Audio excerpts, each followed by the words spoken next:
Yeah, and I use because I don't like it on my face. I use it as a body lotion. It has that window of you can't put on tight jeans so soon after putting it on. It's so sticky.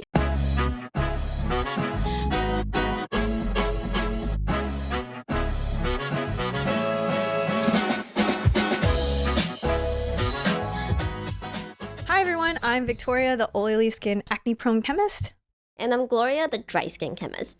And today we are going to be comparing 4 drugstore moisturizers. You'll see that I only have 3, but Gloria's got the Vanicream.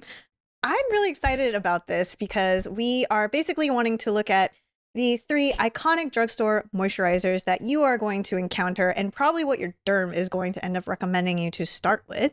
Especially if you have sensitive, compromised skin, I feel like these are the go-tos. Yes, exactly. And finally, we decided to throw in 4 funsies, what we would consider a more luxe drugstore elevate moisturizer in the La Roche Posay. So we are going to be comparing the CeraVe moisturizing cream, the Cetaphil moisturizing lotion, the Vanicream moisturizing cream, and the La Roche Posay Lipikar AP plus M, which I gotta say, Gloria, from our L'Oreal days, like La Roche Posay's naming scheme, it still irks me to this day.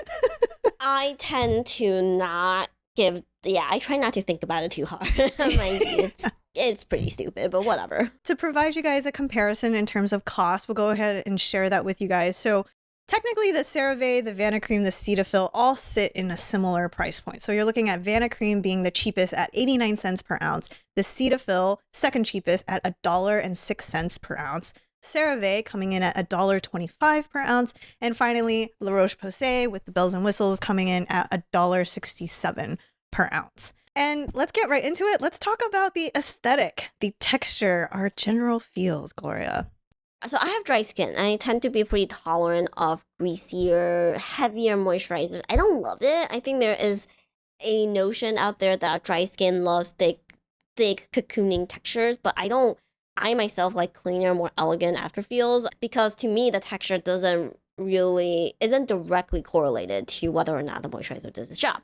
So I find all the moisturizer textures to be a little bit bleh. And the bleh in this list, Vanicream is really high up in the severely bleh list. I was complaining to Victoria. I was like, something that a quality of moisturizers I don't really think about very often is how spreadable it is. Because to me, I'm tolerant to a wider range of it. I don't need my lotion to be super duper glidey. In fact, there's such thing as too glidey for me. And for the most part, if it's a little creamier, a little more draggy, my skin's okay with it. But the Vanicream takes that to a whole new level. It's like you apply what you think is a dollop and you're like, squee, squee. It's very not spreadable. So I think Vanicream is just simply my least favorite texture. So that one has more active. This is the cream in a tub is the very basic moisturizer. CeraVe and Cetaphil are all positioned more or less as kind of like face and body apply anywhere. Vanicream has specifically a face cream, which is face lotion, which it has more active ingredients and has a slightly nicer texture all around. I will say that one, we won't get into it. I don't love that texture, but this one I will actively not put on my face is why I brought it up. And I will also mention one more quality, which is the break. Like when you spread it, some creams look really thick, but as you apply it, it feels lighter than it looks. This is like, oh, it's creamy. Oh, it's creamier than it looks.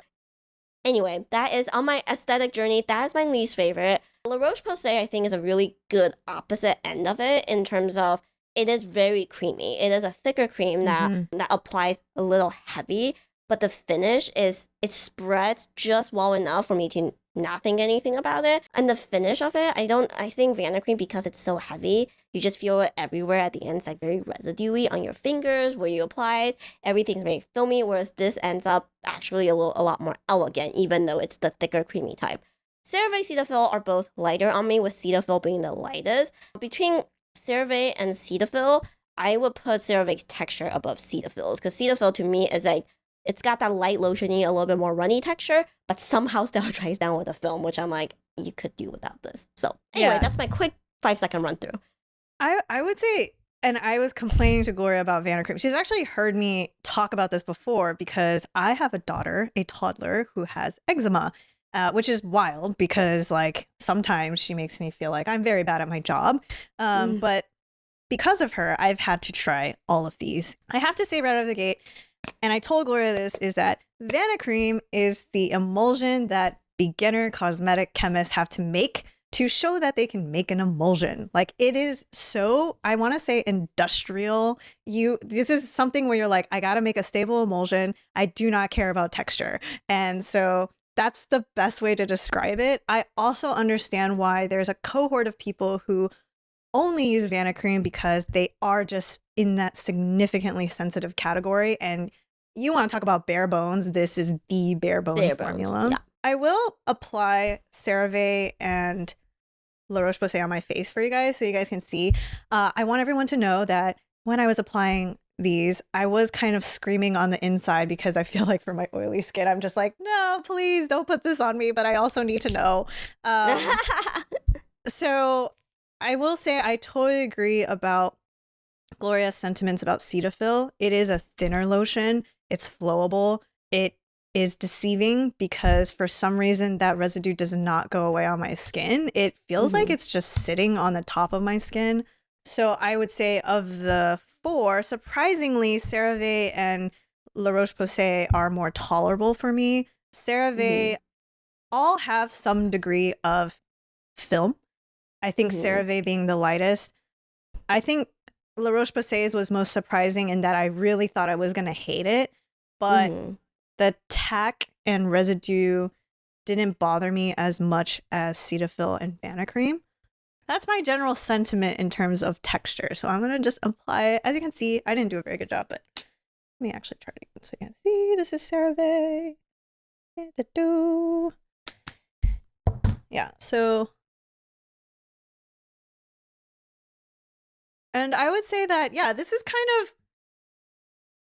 again, this is kind of why drugstore and then kind of the next tier of price point where there's that discrepancy in texture. It's like, in a way, it's like what you kind of give up on because we can tell you there's actually a lot of ingredients that can help modify texture in the way that they dry down, in the way that they leave an afterfeel, the cleaner feel. So that's kind of where you can see that that's like sacrifice. But yeah, so as you can see, it's just a lot more nourishing on the La Roche Posay side. It's gonna take a while for they all take some time, and then Cetaphil and Vanicream just are there, like they're with me from until the morning, next time you hit a shower. Right, morning until night. So yeah, we should get right into skin type because I had a burning question for Gloria, which is, did you feel like this was enough for your dry skin? I think that's where I'm like, I think is key for everybody.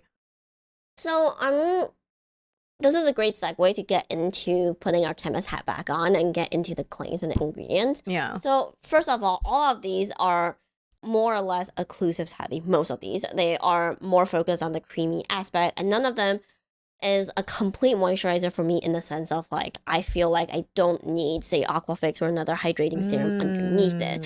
So that's one. The second thing for me is it enough? Other than Cetaphil, which to me is not. That's also why I find the texture to be more annoying. Is like you leave a film, but that film is somehow not enough. I still feel a little dry after a couple of hours. So residuey, but still need more. That is extra annoying. Yeah. Yeah, exactly. It's not enough. All the other ones from a straight hydration perspective was like, okay. For the most part, it's okay. And I make that face and that sound because Vanicream is like kind of like that. Again, like going back to texture is like that double-edged sword of, yes, it's heavy-handed, it's effective at hydrating, but I'm also very irritated with the texture for hours on end. It lasts for 8 hours and it's like filmy for 4 out of 8. And it just, so to me, it's like, yeah, I'm hydrated, but at what cost? So yeah, and I use Vanicream because I don't like it on my face. I use it as a body lotion. It has that window of you can't put on tight jeans so soon after putting it on. It's so sticky. So you have the Ross effect where you wear leather pants. 100%. Like I wanted to wear skinny jeans despite the trend today, but I cannot. So anyway, that all has to do with their ingredient list, which we're gonna dive right into. So let's do it. Of all of these ingredients, so Vanicream is by far the most basic. It's very, very straightforward. And again, like Victoria mentioned, even though we're poo-pooing on its texture, it is very good for those with sensitive skin because it's so basic. Yes, There's so that's the few whole ingredients point. you have to think about. Yes. Yeah. So it has water, it has petrolatum as the second ingredient, which again is why it's so heavy-handed. Then it has sugary sorbitol, cetearyl alcohol, propylene glycol, cetearyl 20. So the whole ingredient list is basically the true star of this entire ingredient list is petrolatum. It is an occlusive cream that doesn't have a lot of anything else. It definitely doesn't have like your water grabbing components like glycerin or other humectants. Like propylene glycol is way too low on the list for it to be that meaningful. Sorbitol can help a little bit, but basically the star here is petrolatum. And the whole ingredient list is like 10 ingredients long. And that's it. So anyway, it's the ingredient list reflects in the texture. Industrial. Again, industrial. Yes. If you have a flare up and you want to dial back to talk about basics, bare bones, Vanicream. Then you have Cetaphil and CeraVe. I feel like these two are the most often talked about in terms of like side by side. Like, should I use Cetaphil or CeraVe? I would say the ingredients are actually quite different. Yes. Yes. Yeah. Agree. So Cetaphil is more basic. It has a hydrator glycerin in the second spot. It is noticeably, compared to Vanicream, very, very low on the occlusive end. It only has dimethicone halfway down the list. It also has panthenol as a soother and water grabber, and niacinamide, though, at a pretty low spot, which is not a bad idea. Like we talk a lot about how nowadays products tend to be pummeled with too much niacinamide, so this little bit of it will make or break a routine. So that's Cetaphil. Whereas CeraVe is noticeably a lot more, I want to say they try to showcase their actives a lot more. They also have glycerin in the second spot, also noticeably missing a lot of any heavy-handed occlusive type ingredient like petrolatum, butters, or waxes, but they have their signature ceramide blend of ceramide MP, AP, and EOP. They even have a hydrolyzed version of hyaluronic acid, a little bit lower down the list. So it almost feels like a slightly more elevated version than Cetaphil is what they're aiming for, I think. Yeah, and I think like I definitely feel like Cetaphil is more occlusive for me than CeraVe. They both have dimethicone, but I find I think I mentioned this before, is that CeraVe just absorbs and a lot quicker than the rest. And I think based on their IL, it makes a lot of sense.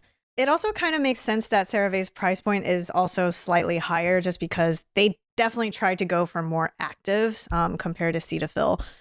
So I think if we were to give recommendations on deciding between the two, I think like just based on the IL and the texture, for me personally, Gloria, and I don't know how you feel about it, is like I think it really depends because I think for oily skin people, I would say CeraVe. But I feel like for dry skin people, I don't think CeraVe is actually enough compared to Cetaphil. But even in the grand scheme of dry skin formula, Cetaphil compared to Vanicream, it feels like the spectrum would be CeraVe, Cetaphil in the middle, and Vanicream on the very dry side. I don't know how you feel about that. I think that's a fair assessment. I think I would place them roughly in the same place.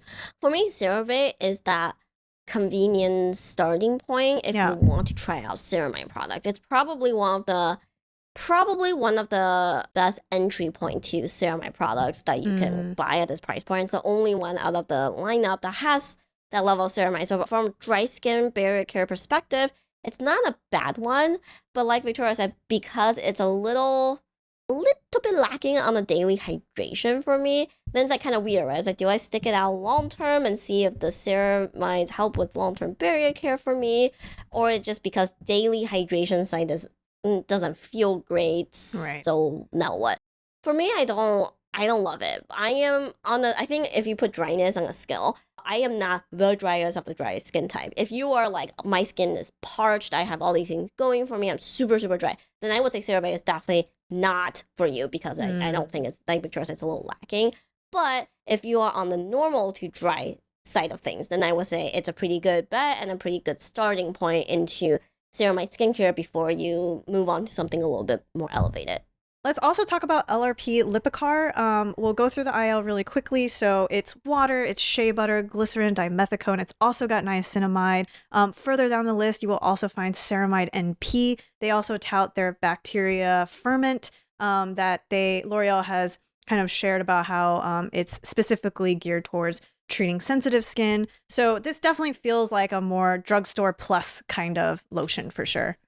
Yeah, what I think the lower level niacinamide and the Ceramide MP, like we mentioned in the previous episode, if there's one Ceramide MP is a good one to include, and their proprietary ferment, they're all nice to have. But what I love about this formula is actually this is a really good example of how to serve up a crap ton of occlusive in a more elevated manner. I feel like this is the type of product that actually showcases how important chemists are on a project, because again, the Vanicream is not the same positioning at all, but it has petrolatum in the second spot, and whereas the Lipikar has shea butter in the second spot. So both occlusive forward type of formulas, but the end result just feels wildly different. It applies, the Lipikar applies very creamy on me, so if you have more oily skin, you might freak out a little bit upon application, but it rubs in very, it has a nice break. The rubbing is relatively quick,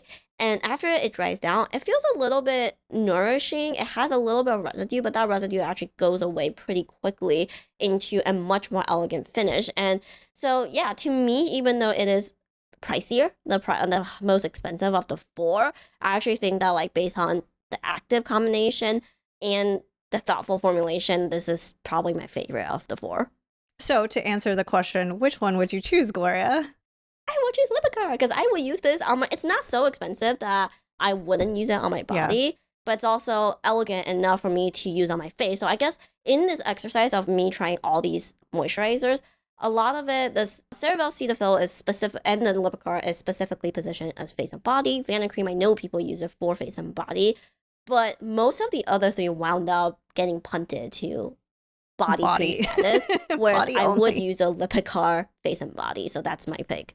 And I'm going to say right now, Lipikar has been in my household for many years. So this has always been like the body lotion for me. I should also mention that I've had to try all of these for my daughter, and Lipikar is the better one of the four. Although we could probably talk about this in a completely separate episode, that eczema for a baby, it evolves, and her needs have kind of changed as she grows up. And at this point, if you're wondering for eczema for baby, what is working at this moment for her, it's actually Aquaphor, occlusive blend, not Vaseline, not strictly petrolatum, and bon voyage on the occasion that we get some lab samples, because that stuff's really expensive. So, and then in terms of, me for my face, I just want to say that even none of these I will want to put on my face as an oily skin person. I just can't. I'm sorry. It's the residue. I have been spoiled by, lighter textures, watery fresh breaks. And,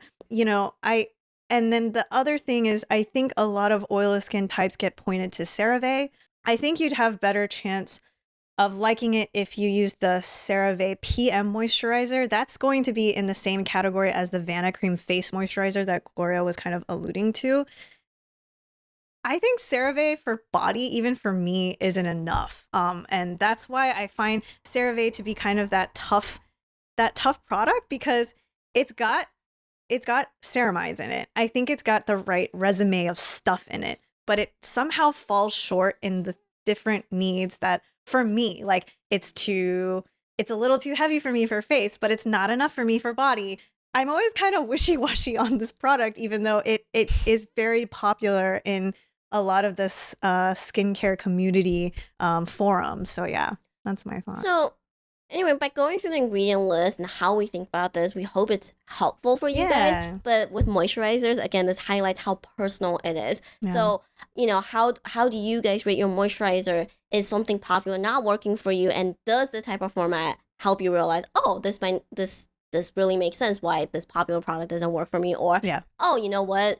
Like, even though they don't like Vanicream, but it works great for me because I have XYZ sensitive skin. We hope all of this can put some logic to all of this. I think summarize, Gloria, that it should be like this. In the most objective way possible, it's if you are truly lost and your skin is angry at everything, try the Vanicream. Vanicream, yes.